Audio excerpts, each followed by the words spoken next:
барлығы тағдырда жазылған. Алла тағала былай дейді: жер бетінде орын алатын қуаңшылық, зілзала, топан су сынды қандай апат болмасын, яки бастарыңа келетін ауру сырқау, ашаршылық, жақындарыңнан немесе дүние мүліктердің айырылу сынды қандай ауыртпалық болмасын, бәрі де біз оларды жаратпай тұрып-ақ кітапқа жазылып қойылған. Шүбәсіз, бұл Алла үшін оп-оңай. Хадид сүресі 22 аят. Біз Таураттан кейін Забурде де жер бетіне бір Аллаға иман келтіріп, игі істер істейтін ізгі жандар мұрагер болады. Яғни қиямет қайымнан және қияметтің орнауына себеп болатын құбылыстардан бұрын жер бетіне солар иелік етеді. Сондай-ақ ақыретте де жұмақтың жеріне солар мұрагер болады деп жаздық. Әнбия сүресі 105 аят. Алла тағала әрбір нәрсе туралы анық біледі. Ол өткен заманда болған және келешекте болатын нәрселердің бәрін біледі. Ол бәрін түгелдей және ұсақ түйегіне шейін біледі. Және одан көкте де, жерде де еш нәрсе жасырын қала алмайды. Жаратқан былай дейді: анығында адам баласын біз жараттық. Міне, сондықтан нәпсісінің оған үнемі не сыбырлап, көкейіне қандай ойлар салатынын жақсы білеміз. Қаф сүресі 16 аят. Алла тағала аспан мен жерді жарататын кезде лаухул махфузда қиямет қайымға шейін болатын нәрселердің бәрін жазып қойған. Алла жаратқан ең алғашқы нәрсе қалам болды. Оған ол жаз деп бұйырды. Қалам: "Уа жаратқаным, мен нені жазам?" деді. Ол: "Болатынның бәрін жаз" деді. Сонда қалам қиямет күніне шейін болатын нәрселердің бәрін жазды. Барлығы оның билігіне мойынсұнып, оның еркіне бас иеді. Оның қолында билік те, көк мен жердің кілттері де бар.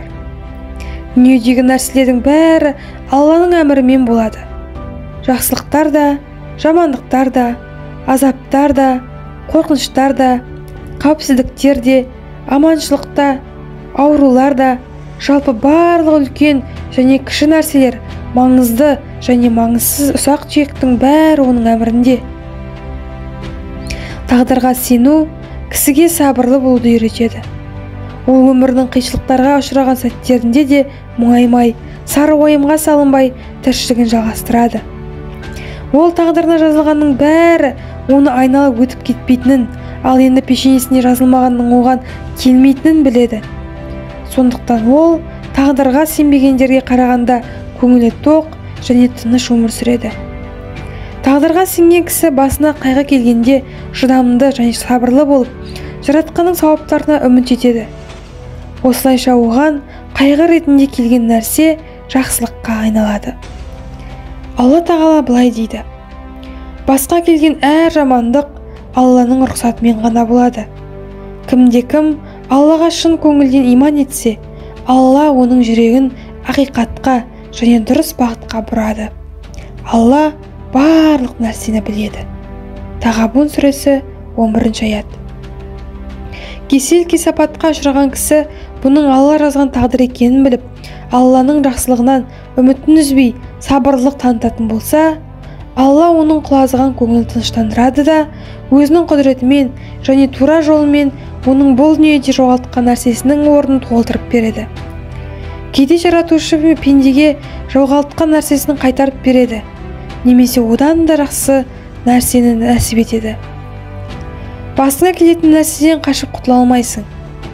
Біздің қолымыздан келетін бір ғана нәрсе жаратқанның тағдырына бас иіп мойынсыну және көп кісінің айтуы әдетке айналған әттең деген сөзді ауызға алмау керек. Әттең дегеннен еш пайда жоқ. Ешқашан егер мен пәлендей қылғанда түгендей болар еді, немесе егер де мен мынаны жасамағанда осындай болмас еді дегендей өкініш сөзді айтпа.